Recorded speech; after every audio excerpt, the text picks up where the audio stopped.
ہم بھی اس نہج پر اپنی اولاد کی تربیت کرتے ہیں. ہم سکولنگ کے لیے، سکول کی تعلیم کے لیے تو ہزاروں روپیہ لگاتے ہیں، مگر دیکھیں کیا قرآن کا علم دینے کے لیے بھی ہم کچھ خرچ کرتے ہیں؟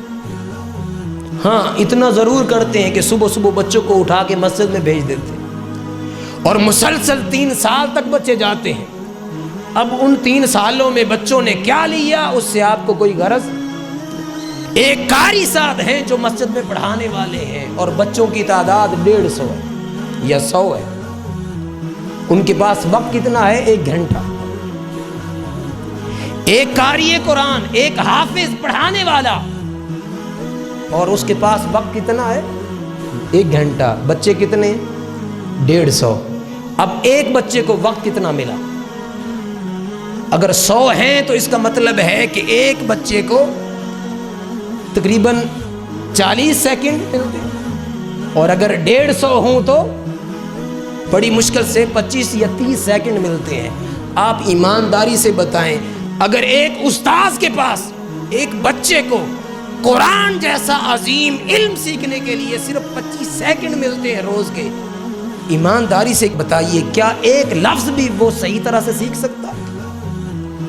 میں بھی قرآن پڑھاتا ہوں، آپ بھی اپنے بچوں کو قرآن پڑھاتے ہیں، مگر سوچئے تو صحیح کہ 3 سال تک بچے قرآن تو پڑھ جاتے ہیں، مگر حقیقتاً وہ قرآن کیسے پڑھتے ہیں کہ ایک ایک لائن کے اندر کئی غلطیاں ہوتی ہیں، جس کے بارے میں حضور نے فرمایا کہ بہت سارے قرآن پڑھنے والے قاری قرآن ایسے ہیں کہ قرآن ان پر لعنت بھیجتا ہے. ہم قرآن پڑھتے ہیں تلاوت کے لیے، مگر ہم نے صحیح معنی میں قرآن کا علم حاصل کرنے پر کوشش ہی نہیں کی. ذرا سوچئے گا، یہ میں نے بات ویسے جذبات میں نہیں کہی، یہی حال ہے ہر جگہ پر. ہم کس حد تک اپنے بچوں کو دینی تعلیم دینے کے لیے سنسیر ہیں؟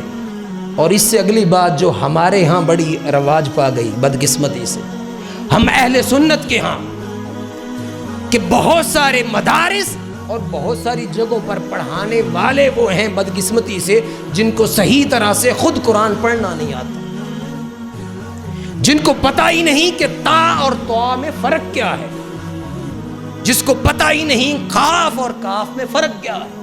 وہ تو یوں ہی پڑھاتا ہے کہ بڑا کاف اور چھوٹا کاف، بڑی یہ اور چھوٹی یہ، طا کو توئیں اور تے کو کچھ اور ہی، زال اور زے کا اس کو آپس میں فرق معلوم.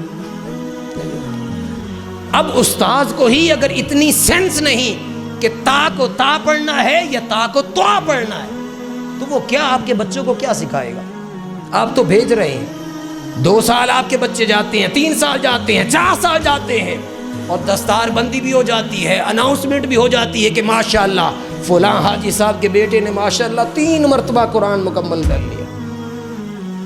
لیکن حقیقت کیا ہے کہ وہ بیچارے کو 1 سپارہ اور 1 لائن بھی صحیح طرح سے پڑھنی نہیں آتی. اب سوچنے کی بات ہے کہ ہم جب دوسری جگہوں پر اپنا پیسہ بھی خرچ کرتے ہیں تو کیا کبھی ہم نے سوچا کہ اس قرآن کی تعلیم کے لیے، جس کے لیے میں نے عرض کیا، اگر اولاد کو اچھی تربیت دی، قرآن کا علم دیا، قرآن کا نور دیا، اس قرآن کی برکت کی وجہ سے اللہ پاک قیامت کے دن اس کے والدین کو نورانی تاج پہنائے گا. کیا ہم اس محاذ پر بھی کوشش کر رہے ہیں؟ نہیں. ہم رسمی طور پر اپنے بچوں کو بھیجتے ہیں، مگر کبھی چیک نہیں کیا کہ ان کے ہاں کیا ہے. اور بچوں کی بات چھوڑ دیجئے، ہم بڑوں کا بھی یہی حال ہے. آپ کی ادائیگی سے آپ نے منہ سے کچھ بولنا ہے اور دوسرے نے سمجھنا ہے. وہ جس طرح اردو کا ہے نا، ہم دعا لکھتے رہے وہ دگا پڑھتے رہے، ایک ہی نقطے نے محرم سے مجرم بنا دیا. آپ قرآن پڑھتے ہیں، آپ کچھ اور کہنا چاہتے ہیں، مگر پڑھ یہ رہے ہیں کہ اس کا معنی تبدیل ہو جاتا ہے، ثواب کی بجائے گناہ. تو حاضرین محترم، آج ضرورت اس امر کی ہے کہ ہم اپنے دل کو اگر زنگ آلود ہونے سے بچانا چاہتے ہیں تو صحیح معنی میں قرآن کا علم اور قرآن کا نور اپنے سینوں میں بھی داخل کریں اور اپنی اولاد کے سینوں میں بھی داخل کریں. وہ معزز تھے زمانے میں مسلمان ہو کر، اور تم خوار ہوئے تارک قرآن ہو.